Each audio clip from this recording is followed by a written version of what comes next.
O éter decompõe-se em 7 modalidades diferentes que, ao se condensarem, dão origem a toda a criação. O som é a materialização do Tattva Akasha. O sentido do tato é a materialização do Tattva Vayu. O fogo e a luz que percebemos com os olhos e a materialização do Tattva Tejas. A sensação do gosto nada mais é do que a condensação do Tattva Apas. O olfato é a materialização do Tattva Prithvi. Há ainda 2 outros tattvas que somente o mago sabe manejar. São eles os tattvas Adi e Samadhi. Akasha é a causa primária de tudo que existe. Vayu é a causa do ar e do movimento.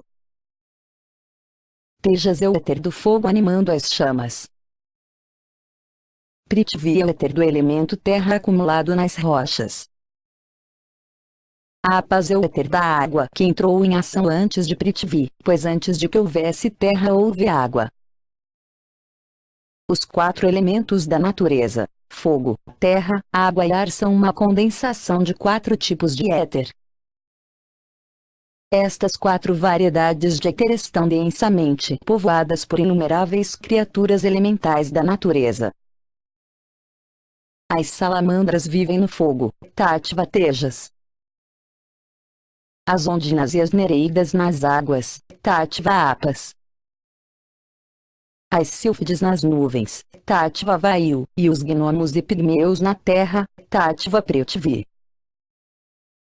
Os corpos físicos das salamandras são as ervas, plantas e raízes dos vegetais influenciados pelos signos do fogo.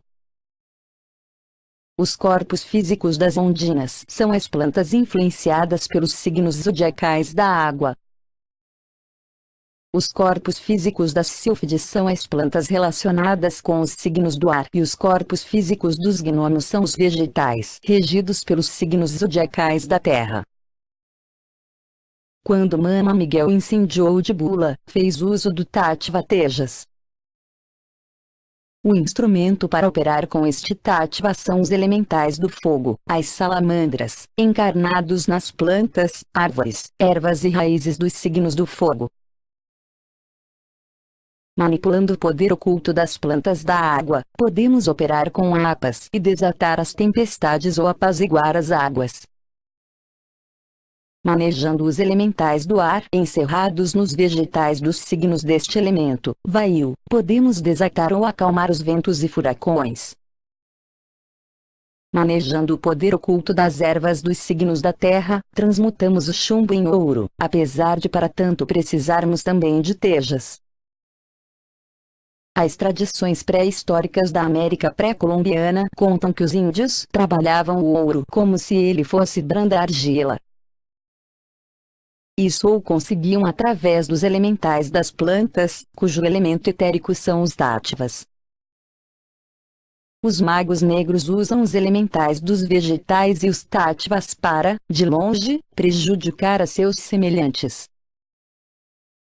Quando as sílfides astrais cruzam o espaço, agitam a Vayu e Vayu movimenta as massas de ar produzindo o vento. Quando o mago agita com seu poder os elementais do fogo, estes por sua vez atuam sobre o Tejas e o fogo devora tudo o que o mago quiser. No mar explodem grandes batalhas entre os elementos.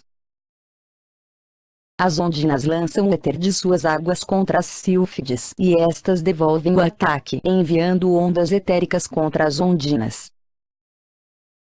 Dessa agitada combinação de água e ar estala a tempestade. O rugido do mar e o silvo do furacão são os gritos de guerra desses elementais. Os elementos da natureza agitam-se quando os elementais correspondentes se emocionam, se entusiasmam ou se movem intensamente. Ao manipular os elementais das plantas nos tornamos donos de seus tattvas e dos poderes que eles encerram. O corpo etérico do homem está constituído de tattvas e sabemos que esse corpo é a base sobre a qual opera a química orgânica. A própria ciência, em seus tratados de física, já não pode negar que o éter penetra todos os elementos físicos. Danificando-se o corpo etérico, danifica-se matematicamente o corpo físico. Utilizando os elementais vegetais e as ondas etéricas, entidades perversas podem à distância causar dano ao corpo etérico. As consequências são muito graves. Os magos médicos de raça índia do departamento de Bolívar, Colômbia, provam entre si sua ciência e poder com o elemental da árvore guasuma da seguinte maneira: fazem um círculo ao redor da árvore, bendizem-no, veneram-no e rogam-lhe o serviço de atacar o médico rival. Depois deste ritual, com uma faca nova levantam vários centímetros da casca da árvore e colocam debaixo um naco de carne de res, bofe. Em seguida, ordenam ao elemental da árvore atacar o seu inimigo. O rival faz o mesmo com outra guasuma. Desta maneira, trava-se uma luta terrível entre os elementais dessas árvores até que um dos médicos morra. O elemental da guasuma é um gênio do fogo que se lança impetuoso contra a vítima. Visto clarividentemente, este elemental aparece usando capa até os pés. Ele está dotado de grandes poderes. Os magos negros praticam certo rito com a alma-cegueira, que eu naturalmente guardo em segredo para não dar armas aos malvados, conseguindo assim ferir ou matar a distância as pessoas a quem desejam causar dano.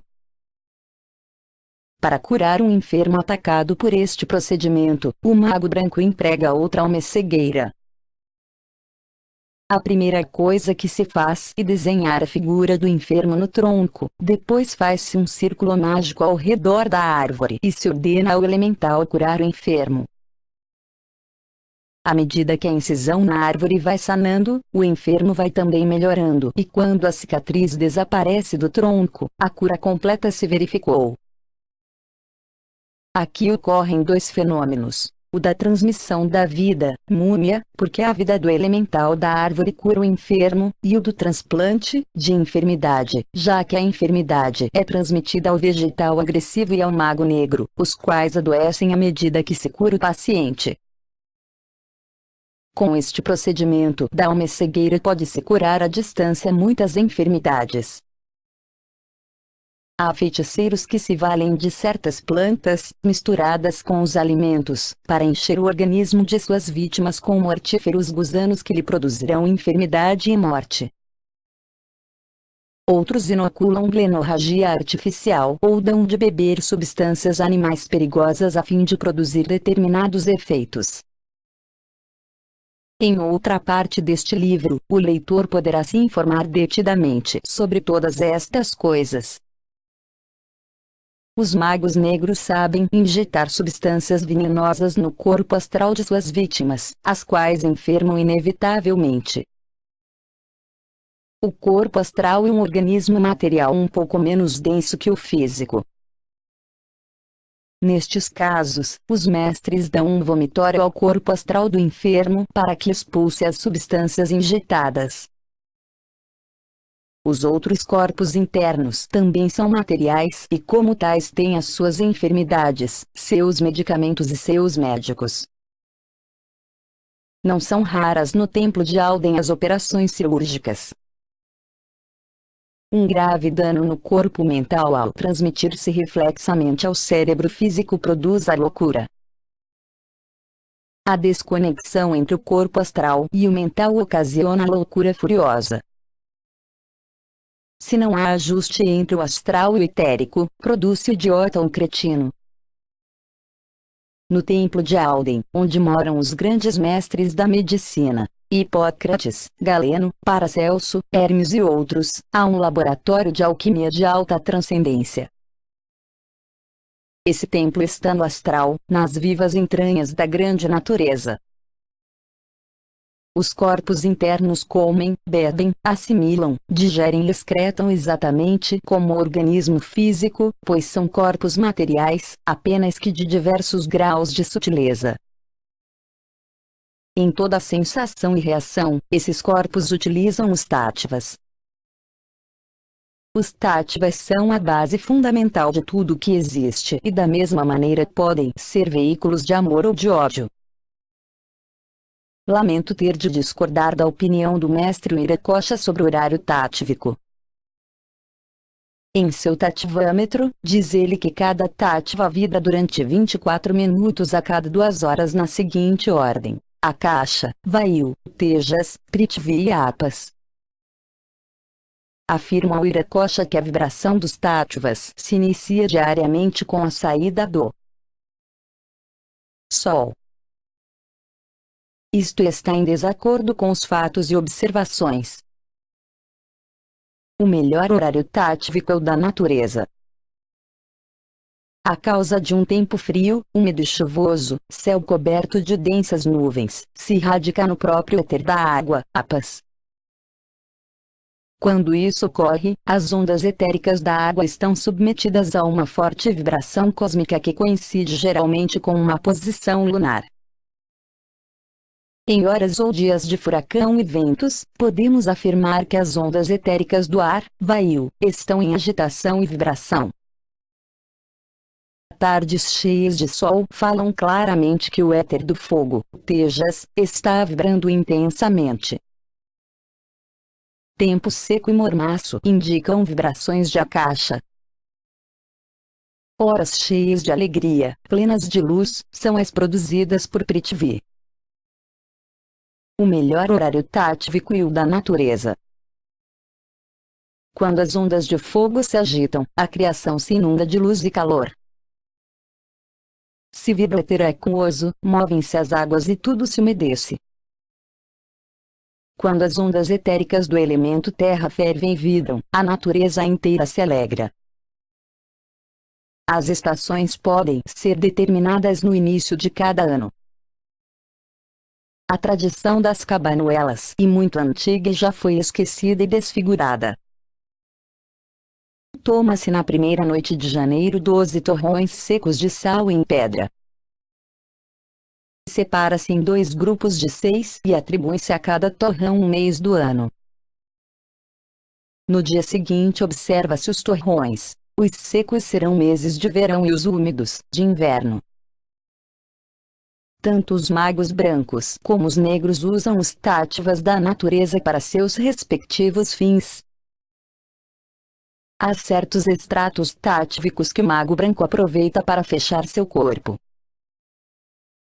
Para defender-se das potências maléficas, fecha sua atmosfera atômica e então nenhuma influência maligna, veneno mágico ou trabalho de feitiçaria poderá afetá-lo nem causar-lhe dano. No departamento de Madalena na Colômbia, existe uma árvore chamada tomazuco que é usada para fechar o corpo. Iniciam a operação ao meio-dia de uma sexta-feira santa. Traçam um círculo ao redor da árvore, bendizem e rogam ao elemental para que lhes feche sua atmosfera pessoal com seus átomos protetores, criando uma muralha protetora que os defenda dos poderes tenebrosos.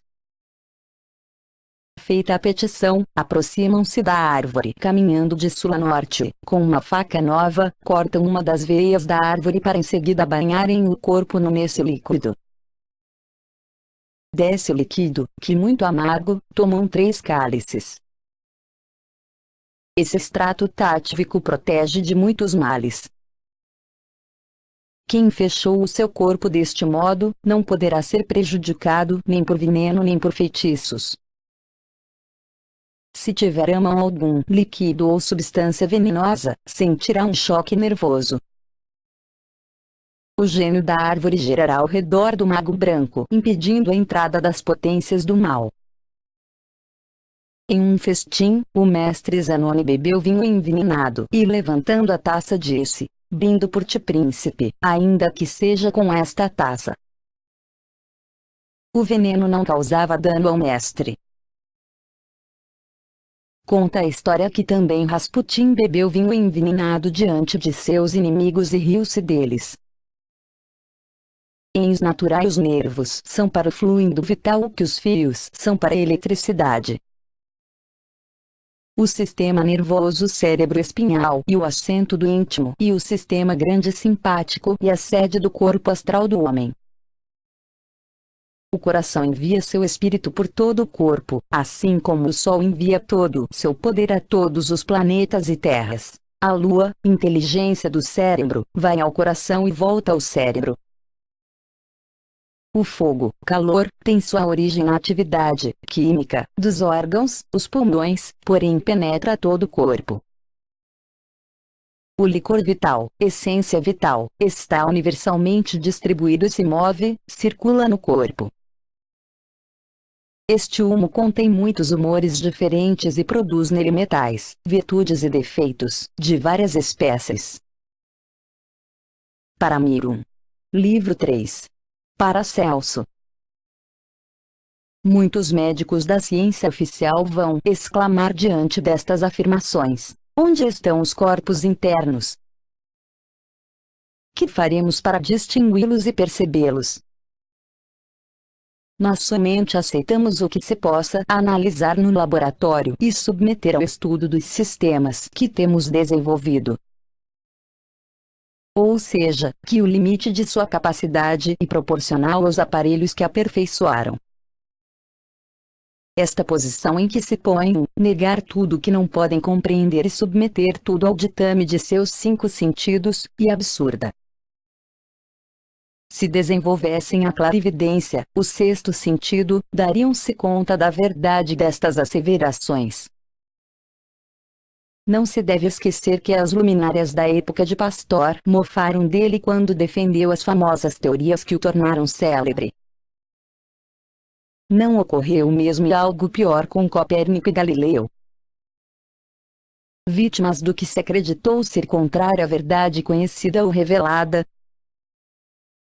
Não foram os sábios que cobriram Colombo de vitupérios, porque ele anunciava a existência de um novo mundo além do Cabo de Finisterre, fim da Terra de então.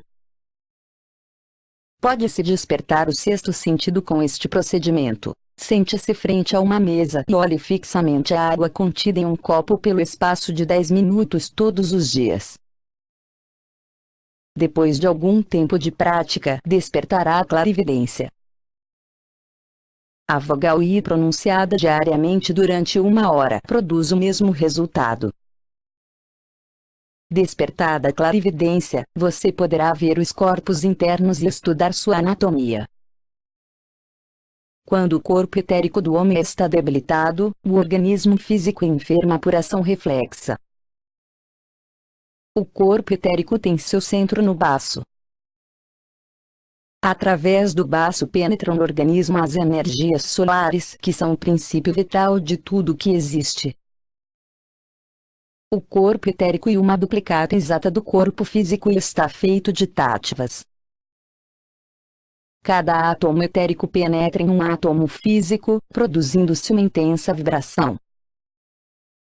Todos os processos da química orgânica desenvolvem-se com base no corpo etérico ou segundo o organismo.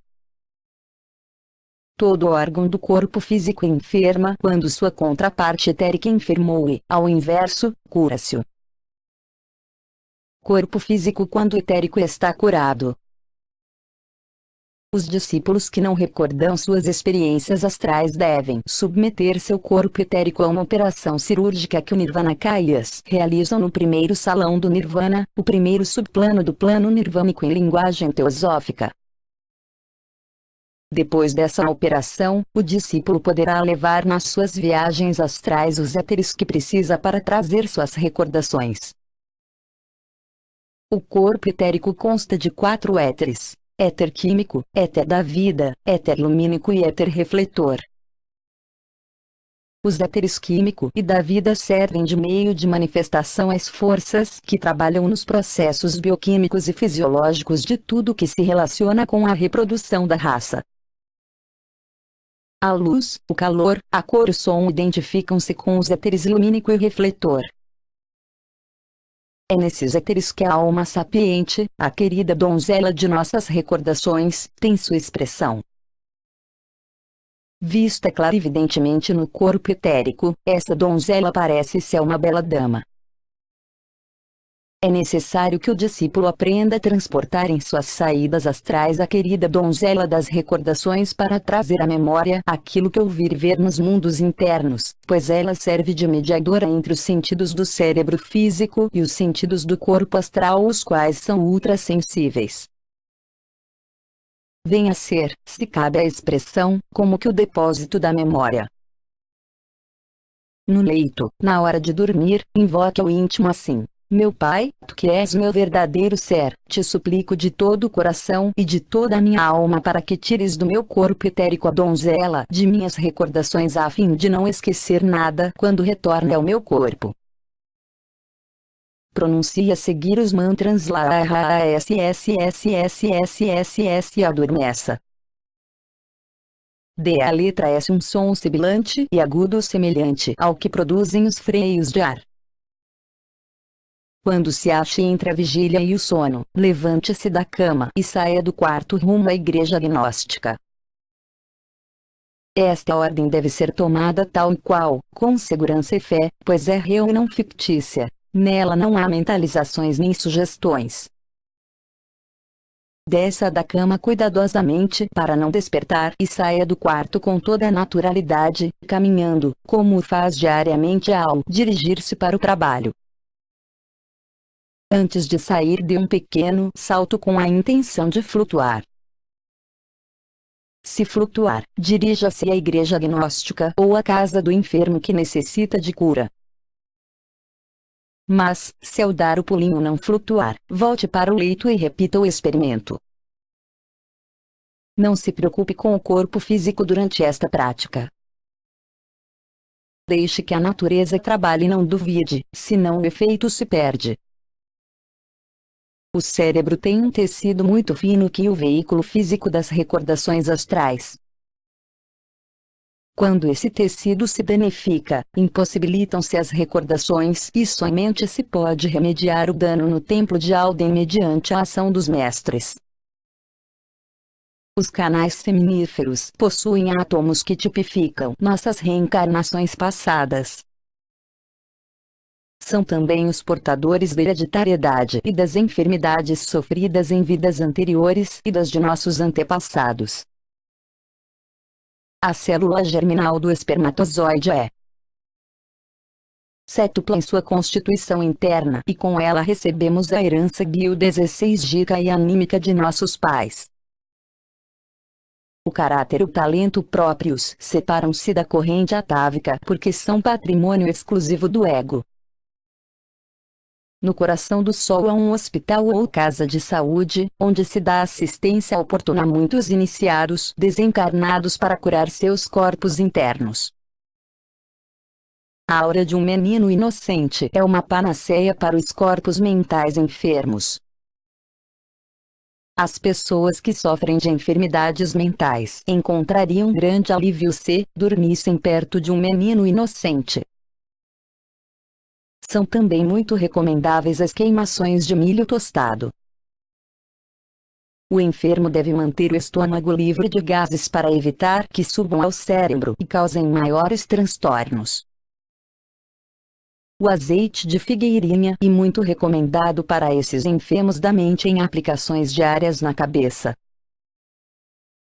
As vacinas devem ser proscritas em todos os casos, pois danificam o corpo astral das pessoas. Se alguém desejar receber ajuda dos mestres Galeno, Hermes, Paracelso, Hipócrates, etc., deve escrever ao templo de Alden e pedir atenção médica. Os Tattvas vibram e palpitam intensamente com o impulso das populações de elementais e com as influências estelares. Os Tattvas e os elementais das plantas são a base da medicina oculta. Cura-se geralmente os tumores purulentos dos dedos submergindo-se alternadamente a parte afetada em água quente e fria. A ação do calor e do frio, Tattvas Tejas e Apas, ao estabelecer o equilíbrio orgânico, restabelece a normalidade. Todo ser humano carrega uma atmosfera de átomos ancestrais que tem seus chakras nos joelhos. Ali, nos joelhos, não em outra parte, está localizado o instinto de conservação e a herança da raça. Por esta exclusiva razão, tremem os joelhos diante de um grave perigo.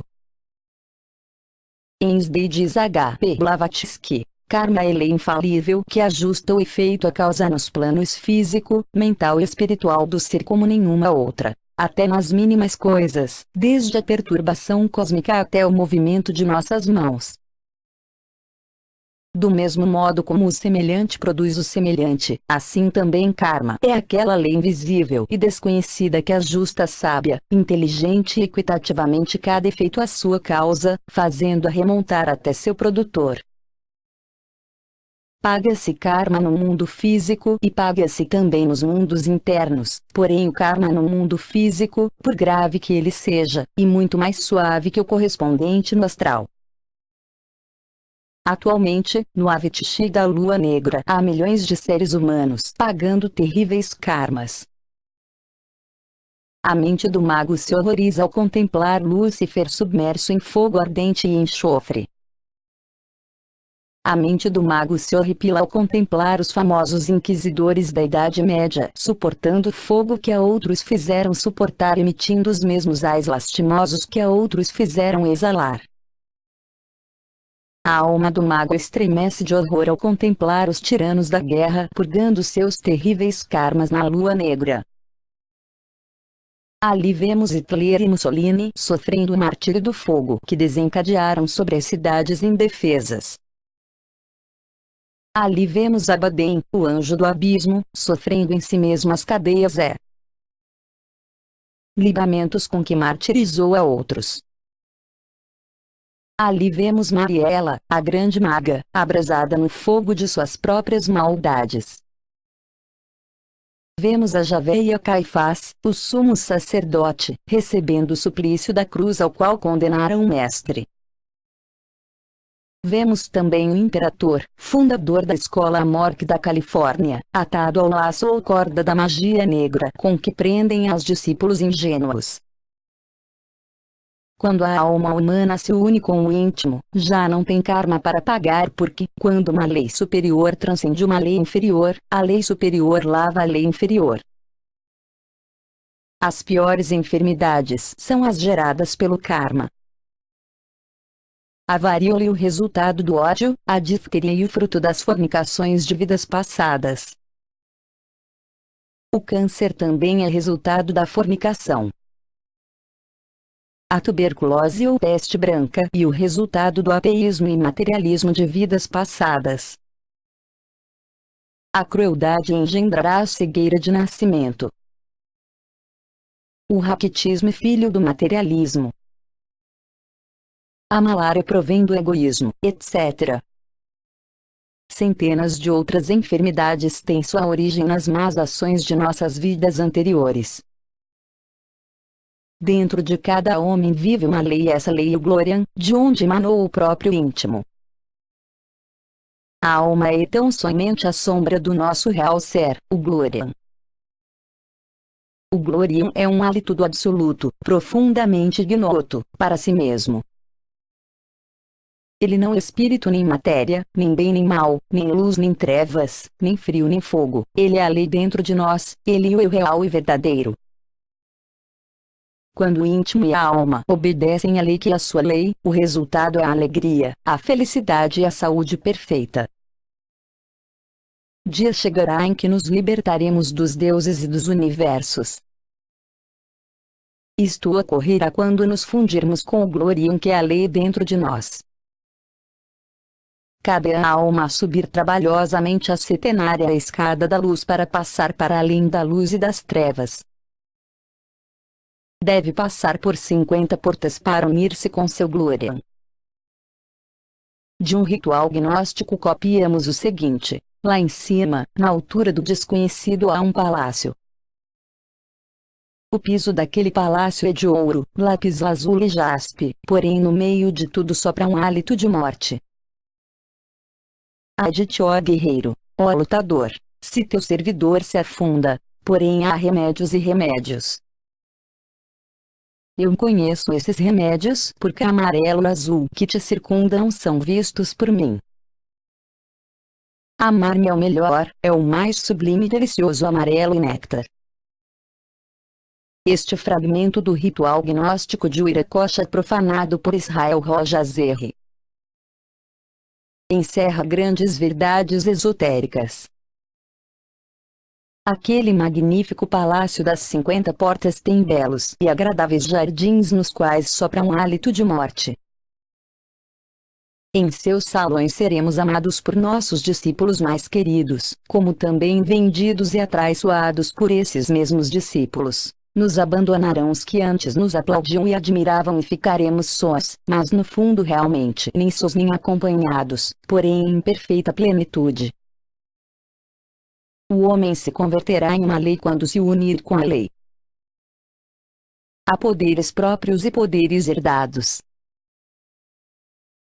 Ganserbo, o grande bruxo, contou-me como ele herdou os poderes ocultos de sua avó, uma anciã espanhola. Eis o que Ganserbo me disse. Minha avó havia me instruído para que eu a assistisse em seu leito de morte. Ela me assegurará que eu seria o herdeiro de seu poder. Em uma viagem que fiz para fora, a anciã entrou em estado de agonia e não podia morrer, pedindo aos meus familiares para que me chamassem. Quando regressei à casa, tudo compreendi e entendi. Era o momento supremo. Dobrei as calças de até os joelhos para poder suportar o terrível frio da entrega do poder. Entrei sozinho no aposento fúnebre, apertei minha mão à mão de minha avó e, ato consecutivo, apagou-se a luz que iluminava o tétrico recinto. Um copo entornou e a sua água não derramou. A anciã exalou seu último suspiro e deixou em minha mão uma enorme aranha terrivelmente gelada e hirta. Aquela aranha submergiu nos poros de minha mão e assim herdei o poder de minha avó. Esta narração, tal como a escutei dos lábios do bruxo Ganserbo, mostra-nos às claras os poderes herdados. Investigações posteriores, relativas ao caso Ganserbo, levaram-me à conclusão de que se tratava de poderes de magia negra. A aranha em questão e uma maga negra que viveu aderida ao corpo astral de todos os antepassados de Ganserbo. Essa maga negra gosta de assumir o horrível aspecto de aranha. Como o corpo astral e plástico, com ele pode-se assumir qualquer aparência animal. Ganserbo é um grande adivinho e nada se lhe pode esconder, porém no fundo realmente não é senão um médium inconsciente e, ainda que conheça os segredos de todo o mundo, isso se deve unicamente aos informes internos que recebe da maga negra aderida ao seu astral, tal como esteve antes aderida ao astral de sua avó. A palavra perdida e outro poder que o mestre entrega ao seu discípulo na hora da morte. A palavra perdida dos magos negros escreve-se Matrem e pronuncia-se Masrem. A palavra perdida dos magos brancos mantém-se oculta dentro do fiat luminoso e espermático do primeiro instante e só o iniciado a conhece. Ninguém a pronunciou e ninguém a pronunciará, senão aquele que o tem encarnado. Capítulo 6 A Igreja Gnóstica. A Igreja Gnóstica é a autêntica Igreja do Cristo Nosso Senhor. É o templo das iniciações e está situada no plano astral. Nesse templo oficia o Cristo Nosso Senhor os Santos Mestres. Todo aquele que leia nossos livros e pratique a magia sexual ficará ligado internamente a esse templo. O discípulo poderá ir até lá em carne e osso cada vez que o quiser, para tanto basta que proceda como se ensina no capítulo Homens e Terras de Ginas. Nas sextas-feiras e domingos, o discípulo poderá assistir ao pretor para receber a santa unção de pão e vinho ou para curar-se de alguma enfermidade. A Igreja Gnóstica tem 11 ou vestais e nela moram os 24 anciões do Apocalipse. A Igreja Gnóstica tem 7 viores, 4 dos quais estão atualmente encarnados e 3 não. Eu, Samael é um vior, mestre de mistérios maiores, estou disposto a servir toda pessoa que me invocar. Ela tem salões de instrução esotérica para os discípulos, e ali os mestres ensinam e instruem. Quem quiser unir-se com o íntimo, precisará necessariamente atravessar as 9 arcadas das 9 iniciações de mistérios menores. Os aspirantes a cada iniciação têm seus salões de instrução esotérica. Cada iniciação tem seus graus e cada grau as suas provas. Na alta iniciação, o homem une-se com seu íntimo e converte-se em um mestre de mistérios maiores. Os mestres da Santa Igreja Gnóstica concorrem ao leito dos enfermos para curá-los.